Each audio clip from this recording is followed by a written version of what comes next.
Here in the year, season number 5, it looks like our Chicago White Sox are pretty good. Granted, it's a small sample size. We're only 22 games into the year. But at 12-10, this team has shown some good things, hopefully en route to potentially our first playoff appearance of the series. I appreciate everyone's patience. The last episode was like a week and a half ago. Obviously, with Madden having just come out, that's been my main focus. 2K, of course, in a couple of weeks as well. But we're back today with the White Sox as we get through the rest of April and all of May. Now, normally I would have stopped the last episode at the end of the month of April. Instead, I stopped it like a week before. And there is a specific reason for that. I hinted at us calling up one or both of our top hitting prospects, Barney Wagner and Shane Schmidt. I feel like the offense could use a little bit of a spark. We're dead last in the AL Central in terms of runs scored, and we're roughly in the bottom third of the league in that category. That's not to mention we've been super banged up. Corey Julks has not played yet this season. He'll be back soon, though.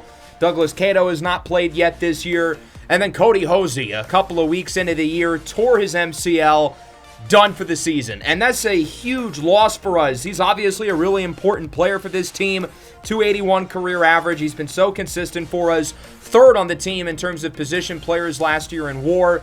He's been a great Rule 5 draft pick for us. Granted, he has spent a lot of time on the injured list. He's only played 212 games in the 4 years he's been here.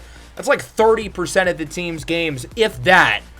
This year's rookie crop in the American League might be the lowest that it has been in decades, and adding one or both of Barney Wagner or Shane Schmidt to the mix would be really exciting. We've already seen some guys like Freddie Cestaro, Julian Villalobos, and Carter Young produce. Let's go back to opening day. Look at the bottom of the screen. The American League projected leaders in batting average for the season. Antoine Sonnenberg, rookie. David Santos, rookie. And obviously Shane Schmidt is a rookie. Those guys are projected first, second, and third in the American League in batting average. I mean, the crop of prospects here is loaded. Sonnenberg has been pretty solid so far. Rolando Sixto in Minnesota. He's a 74 overall and could get called up. Sean Rose is currently injured. He had an OPS of 1,000 before he got hurt this year. David Santos in Minnesota graduated from being a prospect, but he looks like the real deal. You've got Schmidt, you've got Wagner, and you've got the other three guys who are currently in the Rookie of the Year race. There's so much young talent in the AL, and if we want any of these guys to win the Rookie of the Year, we would probably have to bring them up now. Both Schmidt and Wagner started slow, but have really heated up. Schmidt's drawing a ton of walks, he's hitting for good average, and the power is really starting to come along a little bit. As for Barney Wagner, he's an on-base machine. The power certainly is not a strength of his game yet, although he does have 7 extra base hits this year, which through 15 games I think is a really good rate for him. The walks are a little bit lower than what they were last year in AA, but the guy's hitting 320. And his OPS is nearing 900, so it's hard to complain when his walk rate goes down like 1%, when it's still already really high. Of these two, though, I think Shane Schmidt is just a little bit more ready for the big leagues. The power's there, the plate skills are really good, the contact is phenomenal, and I think there's a clear spot for him at first base. Dominic Canzone will go on optional waivers. He will move to the minors. The plan for Schmidt is that he's going to play pretty much every day. We're going to need him out there. I think he has a chance to be one of our better hitters, given that the lineup has struggled this year. Luis Robert, though, has not struggled. He already has 14 extra base hits and a WAR of 1.7 through like not even 20 games this year, and he's starting to really heat up. He's tied for second with Fernando Tatis Jr. in terms of WAR in all of baseball. Second in MVP voting behind my glorious king, Matt Vierling. Kind of an odd player to be in first, but as the leader of the Matty V fan club, I will take it.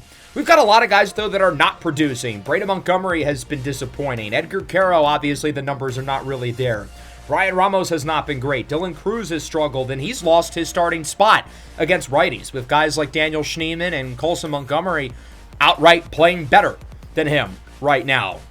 Lou Bob and Kyle Teal comfortably lead the team in WAR, but interestingly, Colson Montgomery's in third, Daniel Schneemann and Oswaldo Escobedo are quite high as well. So the infielders who have been inconsistent for us, like Montgomery and like Waldo, they've been pretty solid this year. The pitching has also been shaky. Noah Schultz is coming off one of the worst starts of his career against the Marlins. His ERA is in the 6s. It's a small sample size. I'm not going to worry about it too much. If you look at the whip, it's pretty comparable to his first couple of years. But for a guy who's making $125 million, obviously we want him to be doing a little bit more. It certainly doesn't help that Smith is injured. He won't be back until June. But Bryce Miller's been a big hit. Jagger Haynes looks good. And the bullpen has been nails. Everybody in the pen has been super productive for us this year. And Ezra Valenzuela in the back end, he might be the best reliever in Major League Baseball right now. That dude is an animal. So we're going to player lock all 3 of these games against Cleveland with Shane Schmidt, given that it's the first 3 games of his big league career. And obviously this is really exciting for us, given that we're hoping that Shane Schmidt becomes our franchise player, that he can become our Tommy Rogers, our Louis St. John, our Woody Landry. We've got a lot of good young pieces on this team and a lot of good prospects, but Shane Schmidt feels like the guy that we can build around. Now, he's got some weaknesses to his game. He plays first base, which does not really have a lot of positional value. Woody Landry was also a first baseman, but even Woody had a good arm and was fast. I can't really say that about Schmidt. But the guy can flat out swing the bat. And his offense, I'm hoping, will be really good for us right away as the number 2 prospect in all of baseball. How is our farm system ranked number 1? I get it helps having a guy in Shane Schmidt who has 70 Fangraphs value. We've got some studs at the top. I don't think it's a very deep group, though. And once Schmidt and Wagner inevitably graduate this year, the system looks a little bit shaky. So we really need Shane Schmidt to be the big hit that we think he can be. He'll be batting 6th and playing DH for us. I don't know if he's going to be the regular DH or the regular first baseman moving forward. Since we've got a lot of good defensive players on the roster and a lot of versatile guys, I think we can be flexible. And we're already off to a good start. Kyle Teal solo homer, Ketel Marte with a 2-run shot. We're leading 3-0 as Schmidt faces off against Tyler Mahle for his first big league at bat. First pitch is in for a strike. We'll show the entirety of the first at bat, given that it's a big one for the biggest prospect of the entire series. 0-1 fouls it off, and Schmidt is already behind. I think he did a really good job with the walks in his first month at AAA. His plate skills for an 18-year-old are super, super advanced. As he looks at the inside slider, good take. That pitch could have easily been in there for a strike, so a good decision there by Schmidt not to swing. 1-2, fouls off another one. His plate vision is pretty solid at 62. He really does not have many major weaknesses offensively. Even if the rest of his game is pretty bad, he checks off all the boxes as a hitter, which is ultimately why we were super excited about drafting him and why I think he's going to be a really good fit for us at first base or DH. Pops this one up into foul grounds. Bo Naylor is chasing after it, and that one will be caught as he reaches over the dugout. That'll wrap up the first. Schmidt's first at bat ends unexcitingly, but the White Sox score 3 with a pair of early homers for Kyle Teal and Ketel Marte. Let's move into the fourth. Brian Ramos and Jeremy Pena trade homers, so we're still up by 3. Schmidt behind 0-2, swinging a miss on the fastball, a 3-pitch strikeout for Shane. The Guardians would tie it, but then we regained the lead. Luis Robert, his 8th home run of the year, as Schmidt rips the 2-1 curveball into right. That goes for hit number 1 of hopefully a whole lot in the big league career of Shane Schmidt, one of the best offensive prospects that baseball honestly has really ever seen. So that baseball will certainly be stored away by his teammate Edgar Quero, who will come out to retrieve it. And we'll see if the White Sox can ultimately bring him in, add to this lead. It looks like they do. Daniel Schneemann with a 3-run shot, and Edgar Quero adds to the lead with another homer. Everybody is sending the ball out of the yard today as it's 10-7. Cleveland even had a 3-run homer from Angel Martinez. 1-2. Schmidt hits it high. Not overly deep, though, towards second base. Travis Bazzana will haul it in. Bazzana's having a really nice year. He's been a little disappointing for Cleveland throughout his career, but this season he's really exploded, the former number 1 pick, as we end up winning the game 10-7. Shane Schmidt goes 1 for 4 with a single in his debut. We'll take it. Not the most exciting from him specifically, but the rest of the team smacked the ball across the yard. We had 6 home runs from 6 different players, no less. Shane Schmidt was one of the underwhelming guys, for sure. Kyle Teal, Ketel Marte, Brian Ramos, Daniel Schneemann, Edgar Quero, and Luis Robert all go deep. Bombs away in the south side. Drew Thorpe did not have a great start, though, as his ERA now hovers around 4. Jairo Iriarte gets win number 4. He's 10-0 over the last 2 years. And before that, he was 4-18. That'll bring us into the second game of Shane Schmidt's career, as he'll be facing off against Gavin Williams, who has not had a great year for Cleveland. You know who has been really good this year? Luis Robert, who's currently in the midst of a 13-game hitting streak. He's been one of the best players in the league. And remember, it's a contract year for him. He's playing well at the right time. He's going to make a lot of money this offseason, whether it's from us or someone else. Hopefully, he doesn't play out of our price range, but for now, I think we're going to enjoy the ride with how good he's been. Prelander Berroa making his third start of the year, of course, in place of Hagen Smith as we trail 1-0. Solo homer by Byron Buxton. Big opportunity for Schmidt, though. He's got 2 runners on base here in the bottom of the second inning with nobody out. So this is a big shot for him with runners aboard. He's not a great clutch hitter, not horrible at it either, as he puts it on the ground. Wow, he's already a seasoned pro, not getting a base hit with runners on scoring position. He's a perfect fit for us. Run does score, and then the other runner who advanced to third would also score off of a sacrifice fly by Brian Ramos. Schmidt fouls off the 0-2 pitch into the third base side where it is caught. Schmidt now 0 for 2 today, 1 for 6 in his big league career. One of the Montgomerys brings home a run. I don't know if it's Colson or Braden. Given how the two of them have played this year, probably Colson Montgomery. He has been significantly better, as Schmidt misses that one behind 0-2 against Slade Giacone, who allowed the first hit to Schmidt previously, and now he gets hit. Wow, they're trying to throw at our prized possession. RBI single for Montgomery. Luis Robert homers again. That's his 9th of the year. Schmidt rips that one into left field for a base knock. Career hit number 2 for Schmidt, the 18-year-old native of, I believe, Connecticut, or one of those small New England states. It might be Rhode Island. Is anyone from Rhode Island? If you're a Rhode Islander, show your pride in the comments. Is there anyone from there?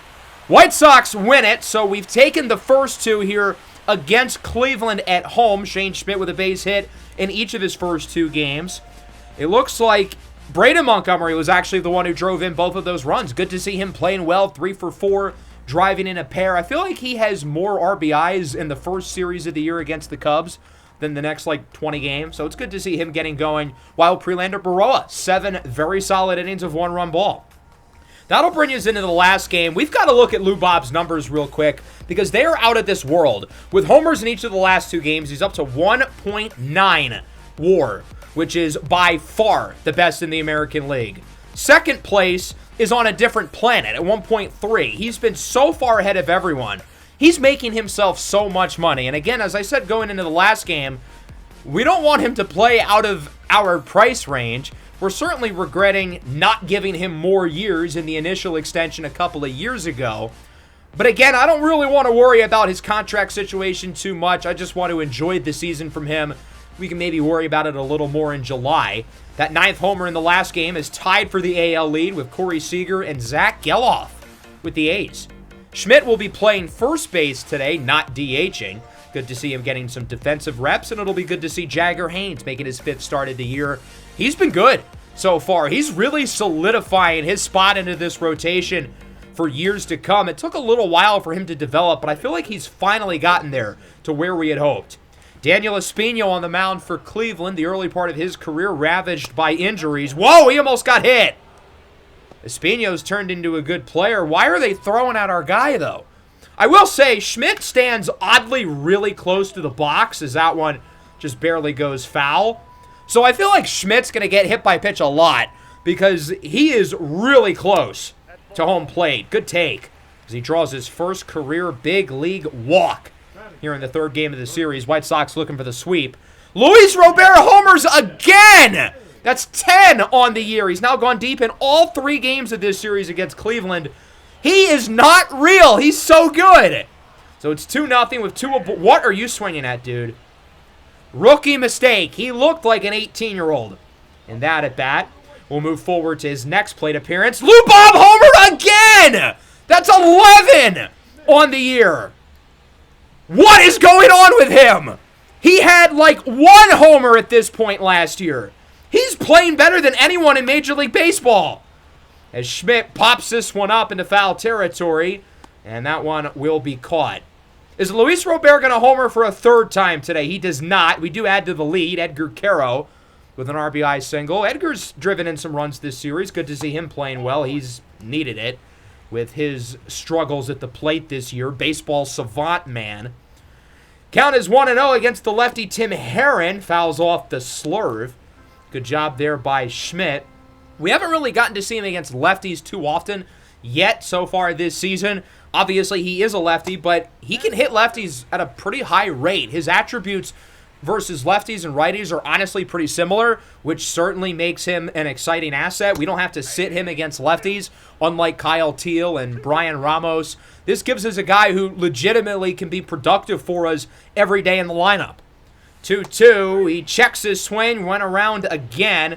I mean, Shane drew a walk in this game, but his swing decisions overall were not pretty. George Valera, 2-run single to cut the lead within 2, but the White Sox get the win and the sweep over Cleveland, taking this last game 5-3. Shane Schmidt goes 0 with a walk. Luis Robert leads the way with 2 more home runs. He went deep 4 times in this series, at least one in all 3 games. He certainly stole the show for us on offense. Brian Ramos brings home a pair as well. Jagger Haynes with another really good start. So a really good series for us. 20 runs across those 3 games. Even though Shane Schmidt wasn't all that impressive offensively, everybody else hit the ball great. Lou Bob is now 5th in batting average. He leads the AL in homers, and his 2.1 WAR is .8 ahead of anyone else. And it's even ahead of Gunnar Henderson now in the National League. So right now, Lou Bob is the best player in baseball through the first 25 games of the year. His ratings are going down, but I'm not too worried about that. Remember, with our rating system, if players continue to play well, I'm going to push those ratings back up at the end of the year. I don't think it's fair to be penalized unless your numbers are actually going down, and obviously his are not. We'll get through this A's series to wrap up the month of April, and then we'll actually get to do our wheel spins and whatnot. 15-game hitting streak on the line for Luis Robert here against the A's. We trail 3-1 against our good friend Camilo Doval. These two guys were teammates in the Marlins franchise back on MLB The Show 23 as Luis Robert checks his swing. Says he went. So Doval gets the punch out. Nick Kurtz brings home a 2-run double. I'm actually going to play this last at-bat for Shane Schmidt. Any chance we can get to swing with him, I'm going to take the opportunity. 0 for 3 today. He hasn't given us a whole lot so far in this game. Down to our final strike. Shane hits it pretty well. Into right center field, at the track, at the wall. It's gone! Home run number 1 in the big league career of Shane Schmidt. And the White Sox bring it within 3. I'm anticipating this young man is going to hit a lot of big league home runs. I wouldn't be surprised if he's atop the decade leaderboard once we're through the 2030s in terms of home runs, given that he'll be 19 years old next year in 2030. He can basically be this series' version of Nick Kurtz in a lot of ways if all goes well, as he gets the silent treatment from the dugout. There we go. What does everyone think of the pink gloves, by the way? That was the default accessory for him. I think it's kind of fun. It's a little bit quirky, like how Ezra is a little bit weird with the turtleneck and the submarine pitching motion. Other than the Shane Schmidt home run, though, there really was not a lot to smile about in this game. We didn't play very well. Bryce Miller had one of his lesser starts of the year. Brady Sr. played really well. Richard Marte, who we really wanted to draft a couple of years ago. Remember, him and Sean Rose were our 2 guys. They both went the 2 picks before us, and we ended up getting Martin Burt, who was used to acquire Bryce Miller. Braden Montgomery injures his finger. He'll be put on the 10-day injured list. Dominic Canzone, welcome back to the big leagues, champ. He'll probably be put on waivers again in 2 weeks. 2-0, bottom of the 7th. Here in this last game against the A's, we won the previous game 6-2, so we're looking for the series win. Bases loaded. Colson Montgomery is up. Obviously, he's had a good year this season, but look who's on the bench. Luis Robert, who is right now the best hitter in the league. I think I'd probably rather him up in this spot. Count is even 1-1 against Yuki Matsui. And Lou Bob comes up big. Sends it into the gap. That'll score at least 2. And that'll bring home the 2 runs. We're knotted up. A 2-run double for Luis Robert with runners now at 2nd and 3rd. Oh my God, we actually did something with the bases loaded. I don't believe it. Ketel Marte also on the bench. We're going to bring him in. They want nothing to do with that matchup. He will be intentionally walked. The A's are going to bring in a new pitcher from there. Matsui is done, and George Soriano, whose ERA starts with the number 6, will replace him. We're going to make another switch, going to the bench again. We're kind of playing our B team today, and we're bringing out all the big guns here down the stretch. Now it's Daniel Schneemann time. Can we get another big play from Demon Schneemann? Behind in the count, 1-2, and this one is crushed into center field. If no one got me, I know Daniel Schneemann's got me a grand slam. And the White Sox lead it 6-2. When in doubt, when we need a big swing, bring Daniel Schneemann in the game and let him cook. A 6-run 7th inning for the White Sox as the bench leads the way, wins the game, and the series. What a fun inning. We bring in 3 pinch hitters. Lou Bob 2-run double, Ketel Marte intentional walk, and then Daniel Schneemann holds his gigantic nuts over the A's organization. Joey Estes with 6 scoreless innings, and then the bullpen completely just dies. Drew Thorpe, 6 innings of 2-run ball. Good to see him playing well given his inconsistencies really since May of last year. He's been up and down for a while. So now that brings us to the start of May, where we normally would have begun the episode, which means it is time for our wheel spins. Now remember, at the beginning of the year, we did 2 wheel spins for us, the first of which was Bryce Miller. He landed on Demon time. He got to be a 99 overall for 1 start. Ironically, one of his worst games of the year against Cleveland, where he didn't pitch all that well, 6 innings of 3-run ball. Overall, though, this has been a big win of a trade. He's been really good. The other wheel spin was for Corey Julks, who landed on an injury, but now it's done, and he's back, which is a huge deal for us. Julks' versatility defensively is going to be big. Of course, last year he was really, really solid offensively. Now, granted, he hasn't really been that good throughout his career at the plate. An age 32 breakout is a little bit odd, but he ended up being one of our most valuable players down the stretch last year. Him and Cody Hosey were the best 2 players on the roster the final month and a half of the year. Dominic Canzone will go back on waivers, and Corey Julks will play every day. He'll play a bunch of different positions, but I do want him out there every day. Julks is a little bit streaky, and other than that hot streak he had last year and then the hot streak the year before in the minors, he really hasn't been all that much of a proven hitter, but we need him to step up. That's why I spun the wheel for him to begin with going into the year, and, well, obviously we didn't land on a good spin. I'm going to pick Colson Montgomery here for May. I was deciding between him and Dylan Cruz, who, of course, have had opposite starts to the year. Cruz has been really bad, but Colson Montgomery's been fantastic. We know the talent is there with Colson. He was good in Season 3. Last year was a train wreck, and I was planning on trading him away after the spring, but he ended up making the final roster over other guys, and so far he's been quite good for us. Ultimately, his wheel spin ends up being pretty unexciting as he lands on untouched. No change. So nothing good coming for Colson, but nothing bad coming for him either. Hopefully he can continue to play this well, because Colson Montgomery being a long-term piece for us would be a big deal. I'm still not necessarily holding out high expectations for him, but we know it's in there somewhere. For the month of April, we picked the NL Central, which has been a really disappointing division. I thought these guys were going to be really good. In terms of some of the highlights, Jackson Chourio landed on Coddle Me. Fit my requests or trade me away. Mostly has to do with team success, and luckily the Brewers being in first place have been pretty good, so they don't have to trade Chourio, which is gigantic for them, given that he's a 4-time All-Star, 3-time Gold Glove winner, 2-time Silver Slugger, with 4 super cheap years on his contract at just 24 years old. If he were to have been traded away, he'd be the most valuable trade chip in Major League Baseball right now. Elly De La Cruz landed on swinging for the fences. Didn't really help him, which surprised me because I feel like it does help most players, the power boost. Not really the case with him. His power has been underwhelming. His contact has been as well. He's a free agent at the end of the year, too. And if the Reds are not in contention by the trade deadline, I would certainly expect him to be on the move. Same could be said for Paul Skeens, who's been really disappointing this year. He's been arguably the best pitcher in the league over the last 5 years.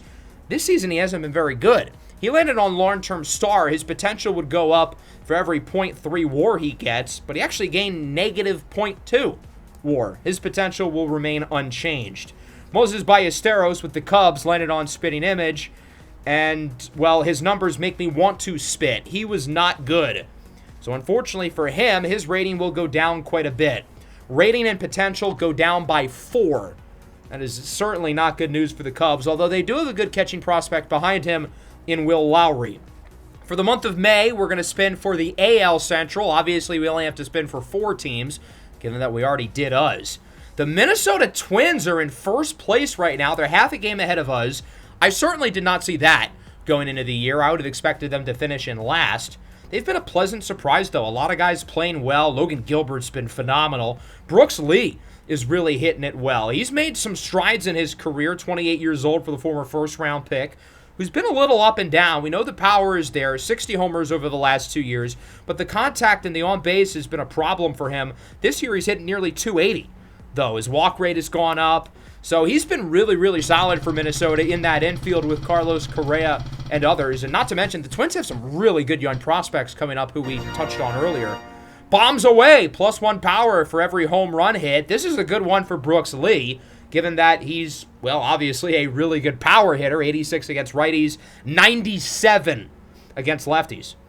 Behind us in third place is the Kansas City Royals, who are only a game behind us. I certainly did not see Detroit and Cleveland in 4th and 5th going into the year, but here we are. The Royals have been pretty solid. They've got some guys playing well, especially the pitching staff. Ryan Pepio's been awesome. Alec Marsh has been ridiculously good. 1.91 ERA, whip below 1. He's been a very average at best pitcher in his career, but this season he's been a rock star. 5 consecutive quality starts in a row to the 30-year-old. I think he's going to be a free agent at the end of the year as well. So he's making himself a lot of money if he continues to pitch well. And look at this, boosted, +10 boost to all of his per 9 stats for the month. That is a huge spin for Marsh. He'll be an 89 overall through the duration of May. It's been a tumultuous past few months for Detroit. They lose Riley Green. Tarek Skubal is out for the year with an injury. They signed Jose Ramirez, who's been really good, hitting .380. But since they've been a little disappointing, we're going to spin a guy who's been underwhelming for them, Luis Rengifo, who was awesome in year 1. He was a guy I would have targeted, but he was out of our price range with how good he was in 2025. Since then, though, he's been very bleh. He had a 2-WAR season in 2026 and has been essentially replacement level since, making Javier Baez money, and he has been about as productive as Javier Baez was for Detroit. The walk rate is bad, the K rate is bad, the defense is bad, and the raw offense, which was good for him in the first season with the Angels and the Brewers, has been not good. Crisscross, swap stats versus righties and lefties. This is probably a good one for him, given that he's a little bit better against lefties. I'm curious to see if he can rebound here through the month of May. And the last but not least, we had Cleveland. They lost J-Ram, but rather going into a rebuild, they retooled their roster, and I kind of saw them as the 3rd team going into the year behind us in Detroit. Their offense has been kind of underwhelming this year. Jeremy Pena has been pretty solid. I decided to pick him for the wheel spin, though, because I feel like they need someone on this offense to really step up, and I think it can be him. When Jeremy Pena's on, he's really, really good. The consistency, though, has been an issue for him throughout his career, and he lands on spitting image. I swear to God, we land on this one literally every video. How does it keep happening? But he's going to need to have a good month, and if he does, he will certainly be rewarded. So with that, we will move into the month of May. I think the full game we're going to play today will be against Boston. We actually play them twice. Since we've spent a lot of time at home recently, I think we'll play one of the games at Fenway. The Red Sox, of course, were our main competition for a playoff spot last year. So we'll simulate through the Detroit series first, and, yeah. First game against the Tigers, Dylan Cruz, torn ACL, done for the year. Wow, this team cannot catch a break. Another long-term injury. Right when Corey Julks comes back. This was literally Corey's first game of the year. Dylan Cruz goes down. And, of course, he has not been good this year. You saw his offensive attributes going down. His hitting stats have been rough. But this is still a big deal for us. A starter in the outfield, great defense, and you know, we would have hoped the offense would have gotten better. But now him and Cody Hosey are done for the remainder of the year. Dominic Canzone is still on waivers, so we're actually going to bring up Jason Morobel, who's going to make his big league debut. We acquired him at the season 3 deadline from the Rangers in exchange for Akil Baddoo. Morabell's an on-base machine. He's basically the outfield version of Barney Wagner in a lot of ways. We ended up losing the first game here 3-1. Dylan Cruz 0 for 3, and then his knee explodes. Corey Julks was good. He had 2 hits and 2 walks in his season debut, but nobody else was all that impressive. Well, player locked the second game with Morabell, making his big league debut. I was really excited when we got this kid, the 25-year-old outfielder from the Dominican Republic. He was on the 40-man for the first time, played in spring training, wasn't all that good, but I think he's ready for the show. We got him and Emiliano Teodo in that deal with the Rangers. I think Teodo could make his big league debut this year as well. Obviously, that trade ended up working out for Texas. Akil Baddoo won the playoff MVP that year. As Morabell will face off against Reese Olson, making his second start for Detroit. He's been in and out of the bullpen and the rotation this year as Morabell comes up in the top of the second. Really good defender, pretty fast, very good contact, very good plate skills. He just doesn't really have a lot of power. So basically Barney Wagner, but better on defense and worse overall potential. The 14th ranked prospect in the system, so he's not necessarily some future long-term star, most likely, especially considering he's already 25 years old. But he is certainly a guy who I think could develop into a real piece for us at the big league level as he swings and misses at the slider. His plate vision and plate discipline ratings are kind of middling, but the guy has just drawn a lot of walks throughout his career in the minors. This year, his walk rate is high. Last year, he was pretty good. In season 3, he was drawing a lot of walks with the Rangers. As the count is even now, 2-2. Did he go? Umpire says no. Thank you, Blue. And the count is now full. Morabell is working a really competitive at-bat here against Reese Olson. Count is full for the young Dominican outfielder. Did he go? Nope. And Morabell's first career at-bat is a walk. We'll take it.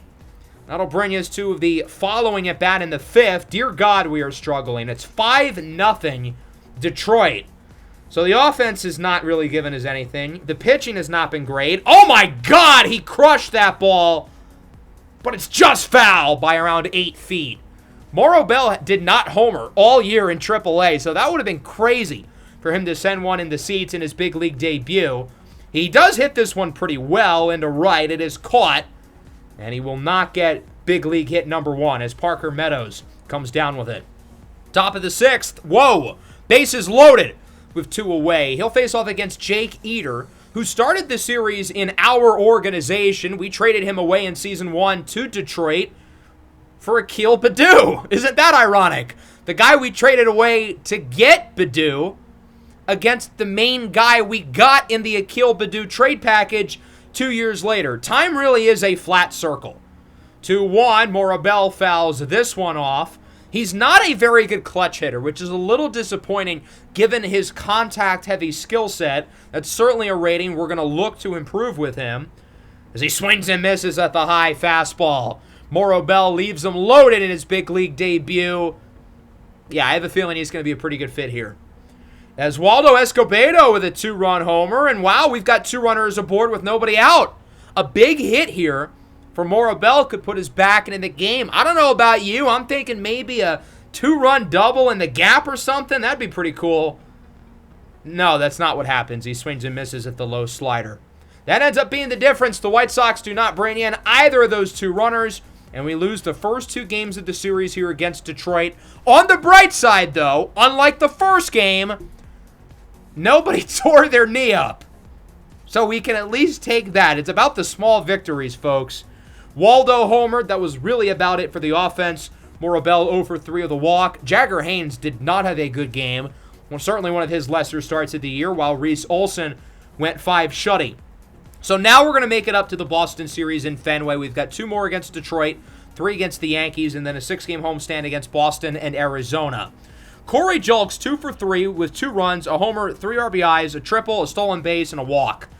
Corey Julks has been playing out of his mind for us so far. Granted, it's a 3-game sample, but he has multiple hits in all 3 games, and he's drawing a lot of walks as well. The 1-0, Julks hits this one pretty well into center, but it is caught by Parker Meadows, and Corey Julks leaves 2 runners aboard. That'll bring us into the bottom of the 10th. Ezra Valenzuela, if you can hear us, please save us, Ezra. 2 on, 2 away for Jose Ramirez, one of the best offensive players in the league against one of the best pitchers in the league. And Ezra wins the battle, swinging a miss on the curveball for J-Ram. 2 scoreless innings for Ezra Valenzuela. Will go bottom 11. Ezra's still in the game. Keep in mind, his stamina rating for a closer is really high. J-Ram at third. Max Clark is up. Pops it over to third. Schneemann under it. And we're headed to the 12th. These two teams had no problem scoring runs during the actual game, but now in the extras, the offenses have forgotten how to play ball. Top of the 12th. 2 on, 2 away. Looks like Shane Schmidt had a base hit. And we've got Daniel Schneemann up to bat. Just the guy I was hoping for. The 0-1, Schneemann into left field. That is a fair ball. Demon Schneemann strikes again. An RBI ground rule double, and the White Sox take the lead. Jason Morabel with career hits number 1 and 2 in his big league career today. Does not get hit number 3, as it is caught in left field. And Trevor Rogers gets out of the inning. So the White Sox do score 1. Daniel Schneemann comes up big again. And the team is going to keep Ezra Valenzuela in the game for a 4th inning. Bold strategy. I mean, we're not going to have him available for like 2 or 3 days after this to pitch. But we need him to win us this game as Matt Vierling strikes out on the fastball. He certainly has cooled off since he was the MVP frontrunner earlier in the year. And it comes down to Zach McKinstry.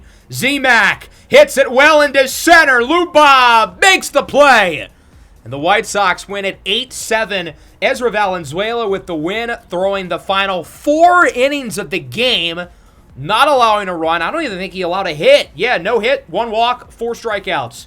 Corey Julks, player of the game, 2 for 4 with a homer and a triple. He has been electric since coming back. Obviously, it's a very small sample. He's played 3 games, but it's really good to see him looking good. And as we've seen over the last 2 years, when Corey Julks is on a hot streak, he's unstoppable. He is one of the streakiest players in the league. When he's cold, it's rough. But when he's hot, he's invincible. I do want to talk about Ezra Valenzuela real quick. He was awesome today. He's been awesome all year. Having maybe the best closer in baseball under contract for 5 years is such an advantage for us. But with his high stamina rating, I don't know, it makes me think that he has the potential to be a starting pitcher. And as nice as it is having the best closer, in my opinion, in the league, when we're in the 9th inning and he's in the game, I feel like we're going to win. But I also see the upside with him being a starting pitcher. It would not happen this year. He'll be the closer for the rest of the season. But going into the offseason and beyond, if we improve that stamina rating, we could be looking at a starting pitcher. And a really, really good one. As valuable as having Ezra as a closer is, turning him into an ace could be even more valuable. It's risky, but it might be crazy enough to work. We lost the last game against Detroit, so we only take 1 of 4 in Comerica, and that brings us to this series against the Yankees. Top of the 9th, down by 1, 2 on, 1 away for Luis Robert. Hits it into right field. Julks around third. We're tied. Luis Robert strikes again. He has not cooled off at all. If anything, he's just getting hotter and hotter and hotter. That'll bring in Kirk Cousins' cousin, Jake Cousins, into the game. Try saying that fast 5 times in a row. 2 on, 1 away for Ketel Marte. Liner to short. Nice grab. Leaping out of the air, it's George Lombard Jr., the replacement for Anthony Volpe, who signed with the Brewers this offseason. Kyle Teal will be intentionally walked, loading the bases for the rookie Shane Schmidt, who's 0 for 3 today with a walk. Big at bat here for the rookie in a tie game at Yankee Stadium. First pitch, Schmidt fouls it off against Cousins. This definitely is the biggest at bat of his big league career so far, as he strikes out in 3 pitches. Unfortunate. The White Sox leave him loaded, but at least we do tie the game. Luis Robert with the RBI double. So we'll move into the top of the 10th. 2 on, 2 away. Corey Julks having another crazy game. 2 for 3. Scored 3 times. 2 RBIs with a double, a triple, and 2 walks. So he's reached base 4 times tonight. And he's responsible for 5 runs. Who needs Cody Hosey and Dylan Cruz anyway? As this one is put on the ground, the scoop is made at first base, and the Yankees get out of the inning unscathed. Luckily, they would not score in the bottom half of the 10th, and then we take the lead. Yason Morobel with an RBI. Ezra Valenzuela now in for the save. He'll face off against George Lombard Jr., who goes down on the curveball, and the game comes down to the bottom of the lineup. It's Kiko Romero, the young first baseman, 0-2. Swing and a miss! The inside cutter fools him. Ezra Valenzuela is unhittable. His ERA is at like 1. His whip is at like 0.7. His strikeout rate, I think, is at around 13. He has 3 times as many strikeouts as he does hits allowed. Good win for the Sox. Offense plays really well. Corey Julks with another ridiculous game for us today. Drew Thorpe, ouch, allowed 7 runs in 3 1/3 innings. The former Yankee prospect, his ERA now starts with a 5. Him and Noah Schultz continue to struggle. Brandon Montgomery is now healthy. I like what we've gotten out of Yason Morobel, though. I want to keep him on the roster, so we're going to have Claudio Rubio go down to AAA. We ended up splitting the last 2 games against the Yankees, so we win the series. Corey Julks is still playing ridiculously well, has an 11-game hit streak on the line, and, well, he's going to keep it going. I'm not going to talk about the score. We do not need to discuss what's happened in this game. Not pretty. Edgar Caro with a sac fly. Chris Paul cuts the lead to 42 or whatever the number is with a huge 3.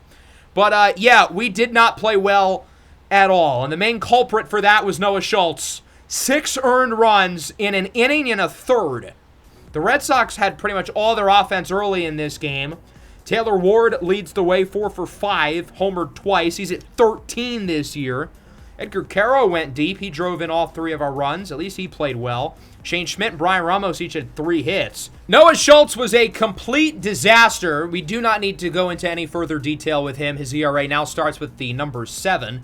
Hayden Wisniewski had 15 straight scoreless innings to start the year. Lets up 4 runs. Granted, 2 of them were unearned off of a Kyle Teal error. Another long-term injury. George Tovar tore his MCL and is done for the year. Tovar, our 99 potential first baseman who we drafted in the 4th round of year number 1, his progression has just been really slow. I feel like his stats and production have improved, but he hasn't really gotten better.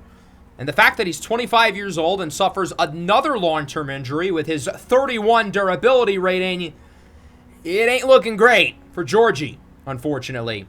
We won the other 2 games against Boston. Now we're playing against Arizona, Ketel Marte's former team, and, well, he's putting on a show in his first game against the Diamondbacks. He's homered twice. Will not get a third. He pops up against Brusdar Graterol, as it will be caught at short by his longtime teammate and impending free agent Geraldo Perdomo, who's going to make a lot of money this winter. Really good showing, though, from the offense. We're really hitting the ball well here in the month of May, with Luis Robert continuing to be the best player in the league, with Corey Julks playing out of his mind since he's come back from injury. He has not slowed down at all, and many of the guys who were struggling for us are really starting to play better. Edgar Caro hasn't really gotten better, but everybody else who was bad has either improved, or in the case of Dylan Cruz, had their knee completely shattered.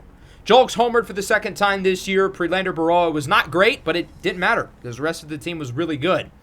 We ended up splitting the last 2 games, so that's 3 consecutive series wins. In this game against the Yankees, the 2 catchers went deep. Baroa had a good start. Not much going for the New York offense other than a 2-run shot by Jazz Chisholm. We did lose the last game, though, 7-1. Jagger Haynes had another rough outing, but he made up for it in his next game against Arizona. Haynes has had a couple of bad starts, but overall, I've been pretty happy with how he's played this year, even if the numbers don't fully show it. He's shown the flashes. 7 scoreless against the Diamondbacks. Played really well against the Red Sox other than the Noah Schultz game. We won this one 5-0. Bryce Miller, 7 shutty. We won this game 8-5 against the Sox. Teal, Lubob, Ramos all going deep. Corey Julks had, I think, 3 hits that set. And Drew Thorpe, 7 innings. We'll gladly take that. Rough game, though, in this last one against Arizona, losing 4-0. Framber Valdez has been on another planet this year. Bryce Miller was really good. 7 scoreless, but then Carlos Estevez kind of blew it. 2 more doubles for Corey Julks, by the way. Framber Valdez, though, in 9 games is 9-0. I think that's pretty good. He's a free agent at the end of the year. There's a reason why we wanted him last year at the deadline. So before we go to this next game against Boston, we've got to talk about Corey Julks. In 12 games, he has 10 extra base hits. He has 10 RBIs. He has more walks than strikeouts. He's hitting .500. His WAR is 1.4, which has already surpassed his career high. What are these numbers? He has more hits than Waldo, more hits than both of the Montgomerys. He's pretty much even with Schneemann and Caro, who have been here all year. He's already second on the team in WAR, and he's 16th in the AL, and he's played 12 games. Of those 12, he has multiple hits in 9 of them. 9! 75% of his games, he has at least 2 hits. 0% of his games, he has none. Lou Bob, by the way, is still head and shoulders ahead of everyone in the American League at WAR at 2.9. Let's check in on the rookies real quick. Jason Morabel has been exactly what I expected. Good average, good on base, not a whole lot else. Shane Schmidt is hitting .306. Of his 22 hits, only 2 of them have gone for extra bases, and he's not really drawing a lot of walks. So he hasn't been that great other than the contact, but at least he's getting a lot of singles. We need more power, though, and we need more walks and less strikeouts. The pitching rotation continues to be up and down. Drew Thorpe, we're paying him $75 million. Noah Schultz is getting $125 million. Yet those two have forgotten how to pitch. Why are all the guys we're paying big money to playing so bad? It's interesting that we're playing against the Red Sox because Noah Schultz just had the worst start of his career in his previous game against the Red Sox. So he gets a chance to redeem himself, which I think is kind of fun. We'll see if he can do it. The first of 3 at Fenway for the White Sox, who just beat Boston in a 3-game set last week. We're still looking for revenge after they stole that playoff spot from us last year with both teams having the same record. We've got some guys playing really well and others playing really poorly. Noah Schultz has been the biggest disappointment on the team so far this year. His ERA in the 7s after the worst outing of his career last week against the Red Sox. As I said earlier, all the guys on these big contracts have forgotten how to play baseball. Drew Thorpe is having his worst year yet. Edgar Caro has been in a year-long slump. Yet Corey Julks is hitting .500 and has become one of the most valuable players in the American League despite playing a quarter of our team's games. Tyler McGill on the mound for the Red Sox. He'll face off against Oswaldo Escobedo, who's getting a lot more at-bats. Waldo's quietly having a really good year, and he draws a walk. Waldo has a full point of WAR. Now, granted, at the end of April, he had a full point of WAR last year, and then it went all the way back down to 0, but still, he's playing well. Luis Robert draws a walk as well. They don't want to pitch to him, and I don't blame them. That'll bring up Edgar Caro, 194 average. As he checks his swing, umpire says he went around. His baseball savant page may be red, and his bank account may have a lot of green, but Ketel Marte is going to make the Red Sox feel blue. Call me Dr. Seuss. 3-run missile into right center field for Ketel Marte. And the White Sox are on the board with an early statement here in the top of the first inning. 3-run shot for Marte, his 10th of the year. He's given us exactly what we paid for. He hasn't necessarily been a superstar, not on the level of Lou Bob or even Corey Julks, but he's been really, really consistent for us at the plate. Speaking of Corey Julks, here he is with his .500 batting average as he swings and misses at the sinker. And Tyler McGill does what a lot of pitchers have not been able to do, and that's get Corey Julks out. Noah Schultz already has early run support. We gave him the 3-run homer by Ketel Marte. It cannot possibly get worse, right? I will say, to be fair to him, I think the ERA is a little inflated, and the rest of his numbers are not as bad as the 7 ERA suggests, but he's still got to pick it up and has still not performed at all as Willie Castro goes down looking. Lefty-on-lefty matchup for Rafael Devers, and that pitch is absolutely crushed into right center field. You can forget about that one. 435 feet for Devers. Noah Schultz was trying to get him with the outside sweeper, but he completely mislocated the pitch and painted it right down the middle, basically lobbing him a softball. Taylor Ward has 16 home runs this year. That leads the American League, even more than Lou Bob, who I think is at like 14 or something. As Oswaldo Escobedo fields the grounder. A lot of offense early. 3-run shot for Ketel Marte. Rafael Devers gets one of his own as we move into the second. Shane Schmidt, a hometown reunion for him. A New England kid, grew up a big Red Sox fan, a lot of friends and family in the building, and he strikes out. Way to impress mom and dad. Jason Morobel, the other rookie, follows suit. He swings and misses at the high fastball. Will go bottom 2. Tristan Casas is up, early runner on first, as that one is hit sharply to second. What a play by Oswaldo Escobedo. The defense has been really good for Waldo. Now again, he was really good early last year defensively and then forgot how to play on the defensive side of the ball, but still. That one is hit down the line and fair by Murphy. He'll have to hold up at first. Does not want to test the arm of Braden Montgomery, and I don't blame him. So now the Red Sox have runners on the corners and a chance to really do some damage. As Miguel Blyes hits that one into right center field, that will score at least one. Murphy will head around third to the plate. The throw from Schmidt, not in time, and the Red Sox tie it at 3. It's Miguel Blyes with a 2-run double and the 3-run homer by Marte back in the first inning. Well, that lead has been evaporated because Noah Schultz has just forgotten how to pitch. Willie Castro strikes out. Red Sox offense looking good early, though, as we travel into the third. 2-2 count for the AL's MVP runaway favorite, Luis Robert. And he goes down on the sinker. Tyler McGill settling in. He's only allowed 1 hit today. Granted, it was a 3-run homer, but otherwise he's been quite good. Jose Miranda crushes this one into left. Over the green monster, and the Red Sox take the lead 4-3. I mean, what is Noah Schultz doing? He mislocates the sweeper again, right down the middle. My only explanation is that Noah Schultz is gambling on this game because these pitches are just so bad. Rafael Devers up now for the Red Sox. That's more like it. Swinging a miss on the fastball for out number 1. Taylor Ward now up for the Red Sox. A breakout year for Ward, signed in the offseason from the rival Orioles, and he strikes out as well. This is a lot more like it for Schultz, who finished second in the AL in strikeouts last year. Or not! Jordan Beck into left. It's fair and it's gone, making it 5-3. I mean, this is unbelievable. Noah Schultz was one of the best pitchers in the American League last year. Now he's throwing batting practice. We've got to take him out of the game. This is unacceptable. He's the college kid whose parents just left him for the first time. He's turned the location off. We've got to yank him. He's allowed 3 home runs in this game, along with a 2-run double, 5 earned runs in 2 1/3 innings. And you know what's bad about that? This was a significantly better performance than how he pitched last week against the Red Sox in his previous start. Hayden Wesneski will replace him. He has been a rock star this year, ERA at 1.5. Facing off against Tristan Casas, count is full, and he goes down looking. So we strike out 3 in this inning. That's good.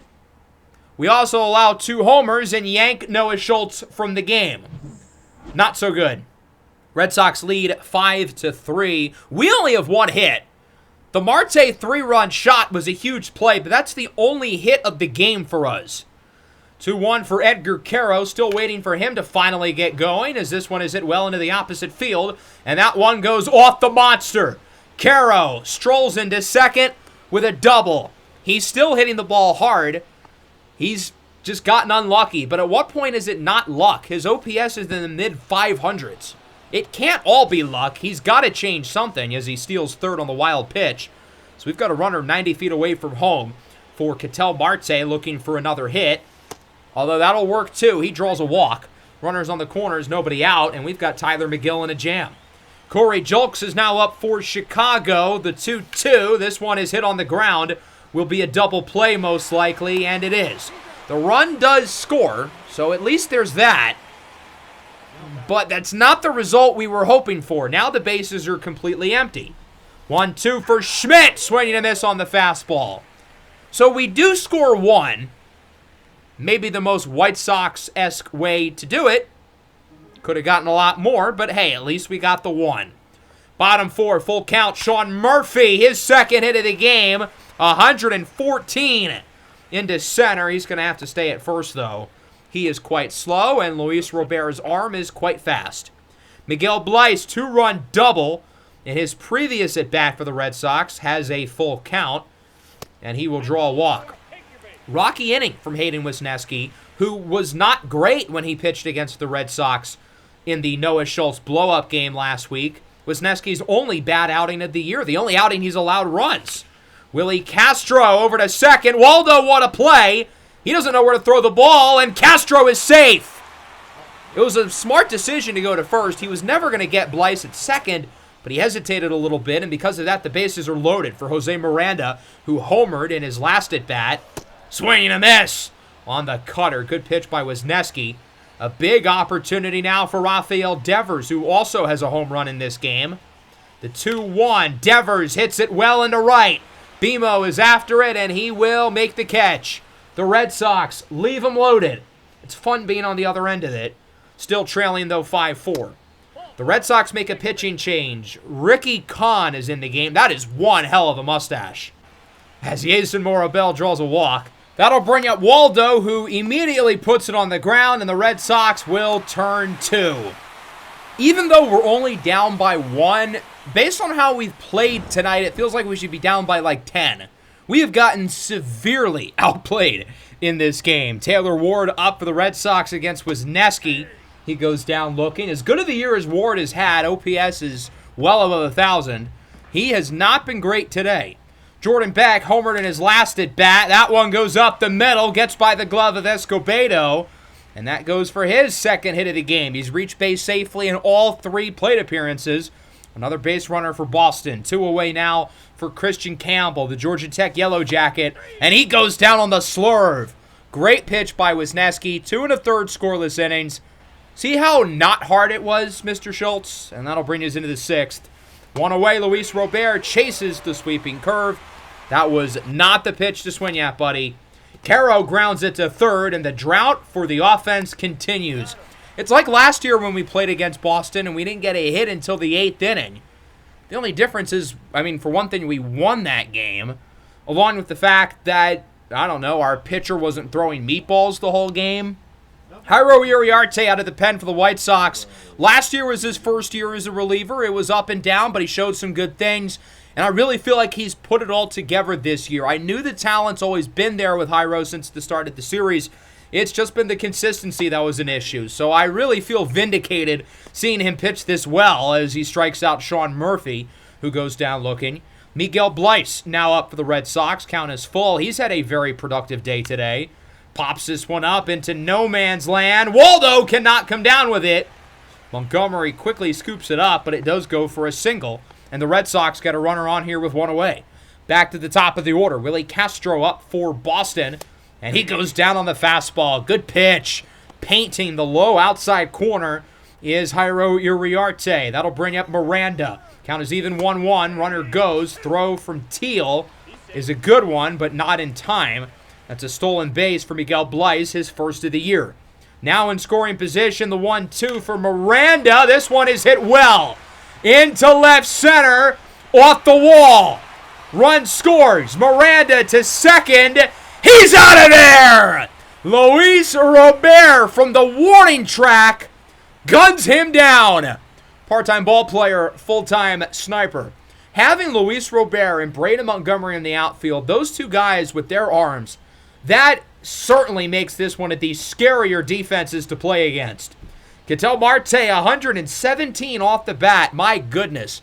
His second hit of the game. He's reached base all 3 times tonight. Nobody else has given us anything offensively, but at least Ketel Marte has shown up. Not even Corey Julks has been good. That's his second double play of the game. He's in danger of not getting a hit for the first time all year. And this is like his, 13th game? Brock Burke will come out of the pen here for the White Sox. He's had a phenomenal year, 26 1/3 innings. His ERA is at 1. I mean, as much as our team as a whole has been inconsistent, this bullpen has been nails. I mean, these guys have been awesome, every single one of them. As Jordan Beck puts it on the ground, Marte charges. Marte makes the play.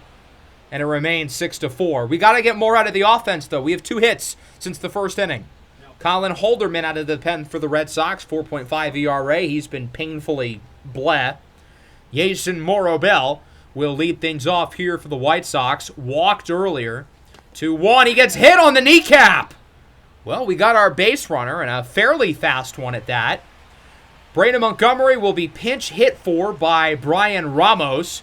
2-2. Ramos up the middle. There's another base knock. Morrow Bell sent around second. No play at third, and all of a sudden, we might be in business.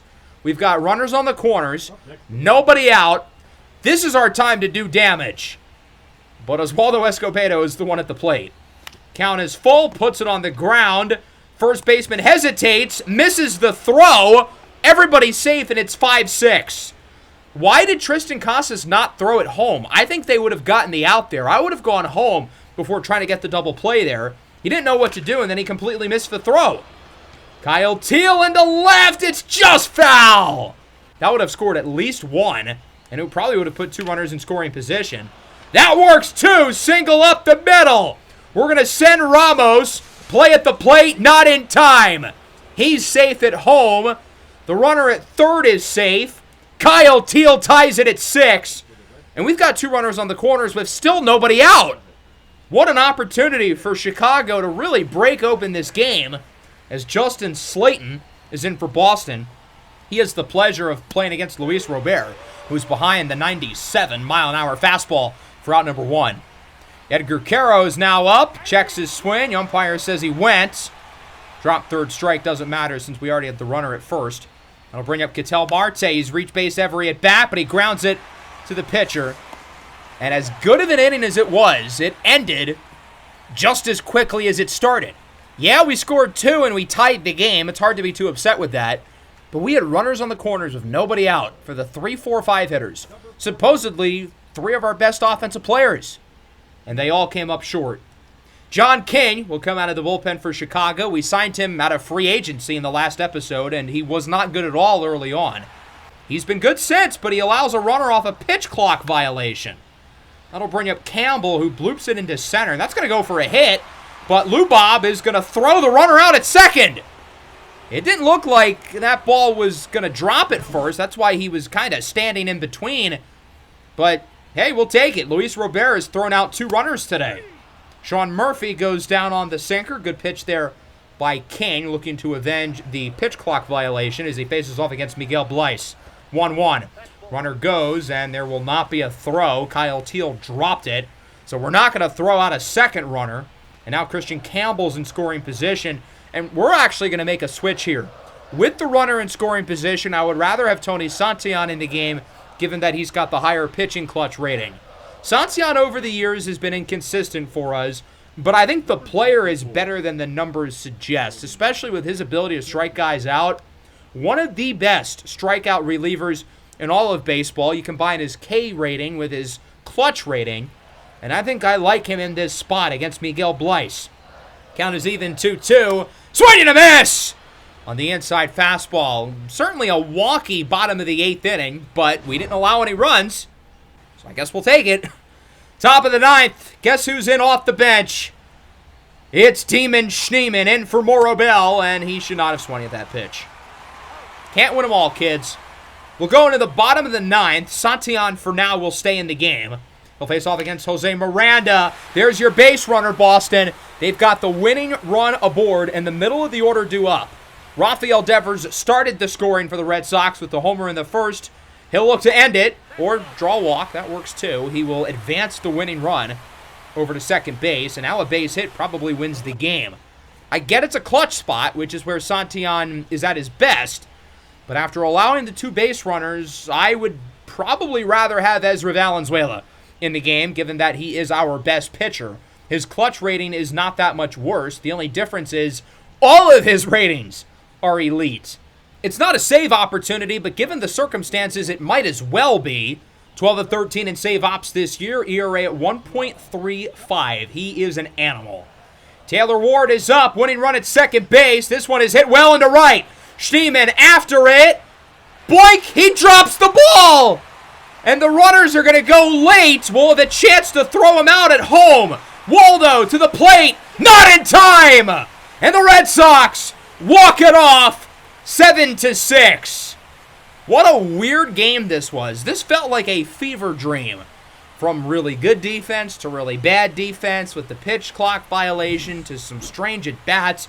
This was just an all-around really odd game. It was a fun one, minus the result. Ezra only has to face off against one batter, which was a hard catch for Schneemann, but it was a catchable ball. I feel like he could have made that play. So the White Sox lose the first of 3 in Fenway. They hit the ball a lot better than us. I know we only lost by 1, but really watching the game, they hit the ball well, we did not. We had only 5 hits. Granted, we did get 4 walks. Ketel Marte was really good, 2 for 3, 3-run homer. He drew a walk as well. The rest of the offense was just very Noah Schultz was bad. Again, he allowed 3 homers. The bullpen was good. They weren't great, but they were good. Boston just hit the ball consistently throughout the game. Tyler McGill was a little up and down. Bullpen was good for the most part, I would say. Not a great loss, for sure, as we fall to 24-18. And with that, we'll get through the rest of May. We've got an interesting schedule here. Quite a few games within the division. We've got a 5-game road trip here on the East Coast with Boston and Pittsburgh, but then a huge 6-game stretch against Detroit and Minnesota. And then I think we're going to stop before Toronto. I kind of want to save that for the next episode with the Antoine Sonnenberg storyline. So here we are in the 3rd game against the Red Sox. We lost the 2nd one. We got shut out. So we're looking to avoid the sweep. Tied at 4. Ketel Marte pops it up. And that one should be caught behind the plate, and it will. Edwin Uceta gets out of the inning for Boston, and they'll have a chance to walk it off perhaps in the bottom of the 9th. 7, 8, 9 hitters due up. Well, they would not walk it off as we move into the 10th. 2 on, 2 away. Schneemann looking to make up for the last game with the bad strikeout and the drop, and he gets hit. Okay, that works. Everyone moves up a base. And now the bases are loaded. That'll bring up Colson Montgomery, 357 average. Are they trying to hit our guys? I mean, that's not the smartest thing to do because it would score a run. Why are you swinging to that pitch, silly goose? Colson clearly frustrated with himself, and understandably so. That was not a good pitch. Bottom 10, 1 away. 2 on for Cedon Rafaela. We're going to take Santillan out of the game, and we're going to bring in Ezra Valenzuela. His ERA is unchanged after the last game. He only played against 1 batter. And, it wasn't his earned run. Casas line to first. Ramos makes the play. Ezra gets out at the 10th. And that will bring us into the 11th inning.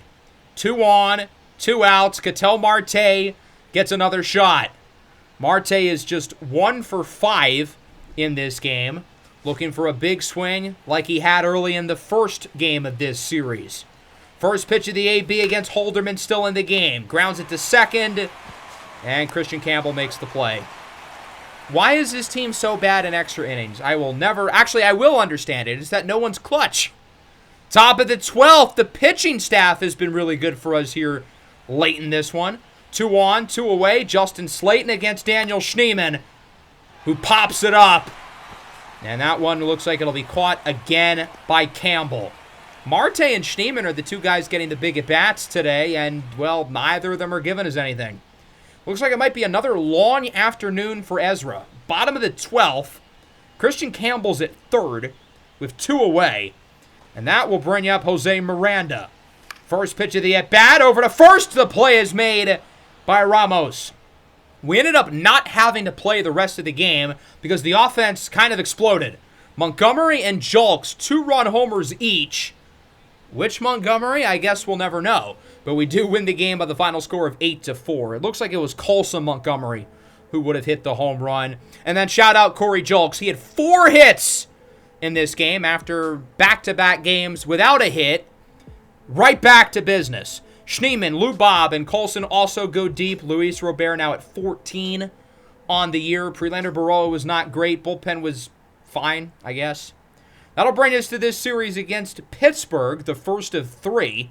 Trailing here 2-1, have not gotten a lot of offense other than Shane Schmidt's 2nd career big league home run. Took like a month to get number 2. Schmidt is up, puts it on the ground, and that is a double play.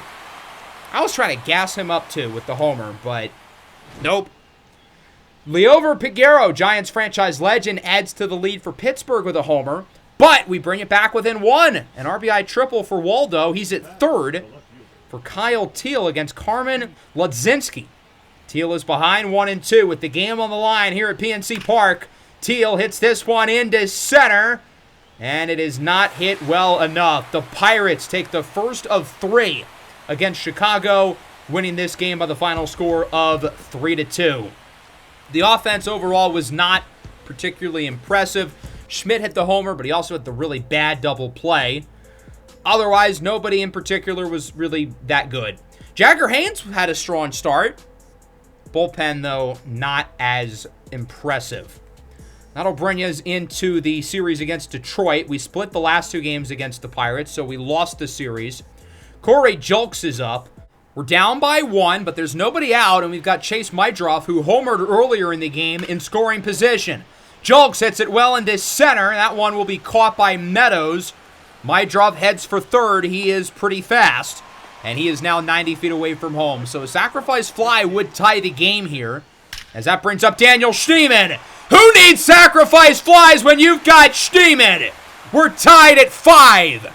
Schneemann was not very clutch in the series against the Red Sox, but he's getting back to the groove as he ties the game up.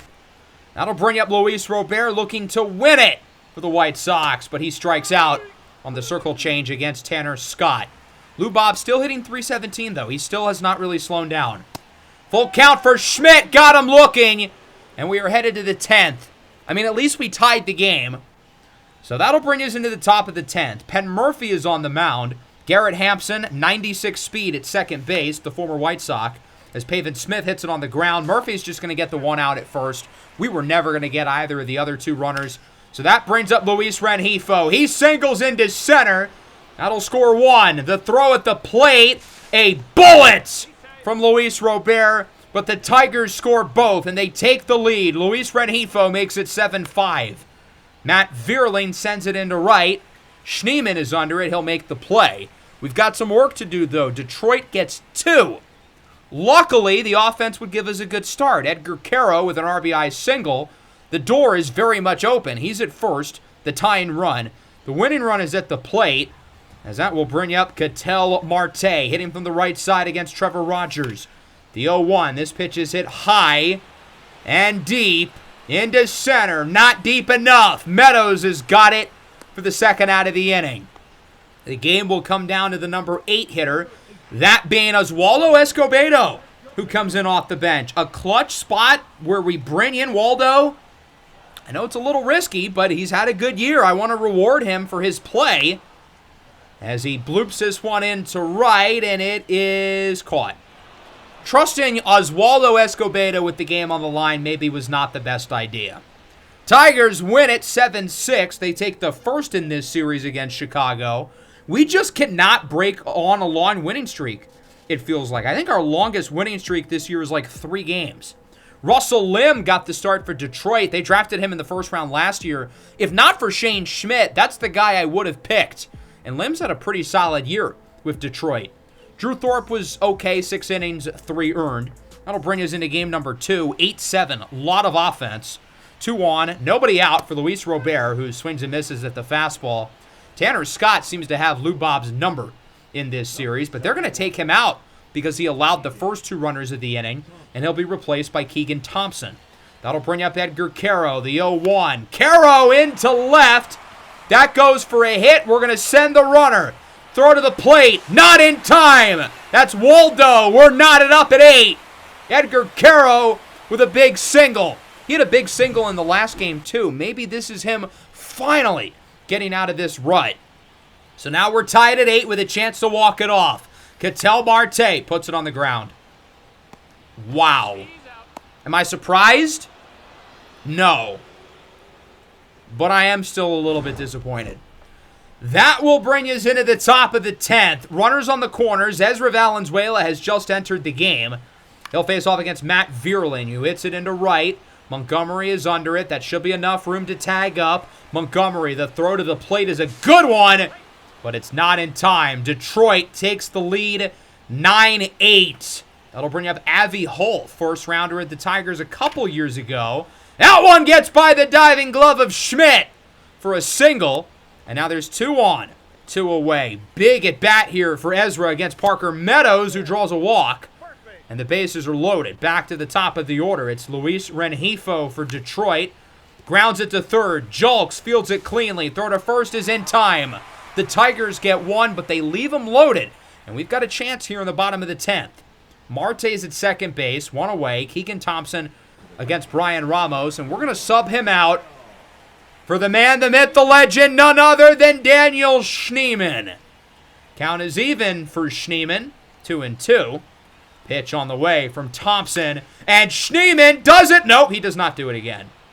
Good play there at short for the second out of the inning. And it'll come down to Corey Julks hitting .427. Hits it into right. That one is going to drop. Bounces over the wall for a ground rule double. And Corey Julks ties it at 9. Braden Montgomery, he's 3 for 4 today. Hits in his last 3 at-bats. There's another. Single into center. Julks to the plate. Not in time. And the White Sox, it's a walk-off winner. 10-9 in 10. Braden Montgomery, a 4-hit night with the walk-off. Montgomery had a bad month of April. Probably his worst month as a big leaguer. But here towards the middle and the end of May, he really has picked it up, which has been big for us. We need BMO playing good ball. When he's playing well offensively, I think that really raises the ceiling for this team, given how valuable he already is in the field.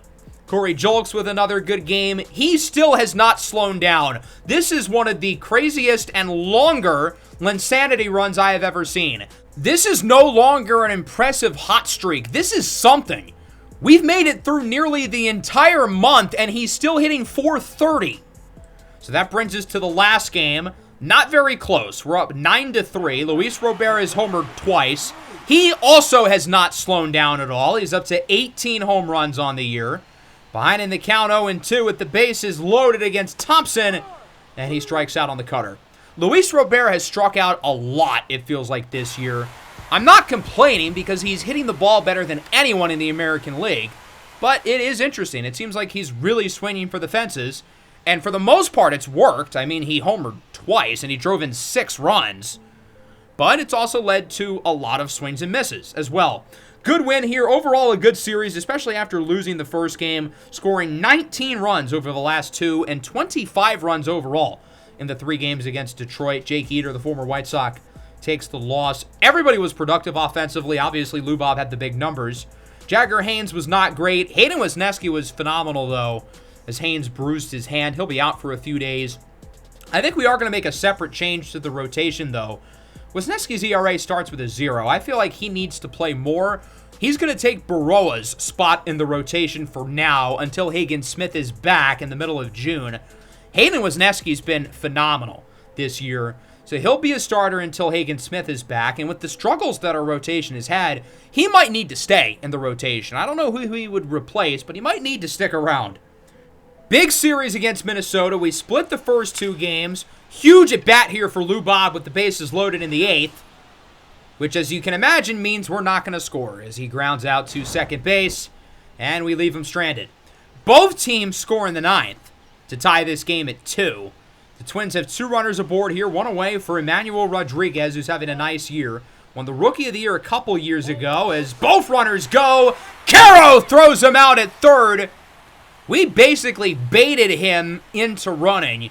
One could call Edgar Caro the master baiter. Montgomery, a walk-off RBI double. I believe it was Braden Montgomery with another walk-off, his second in the last week.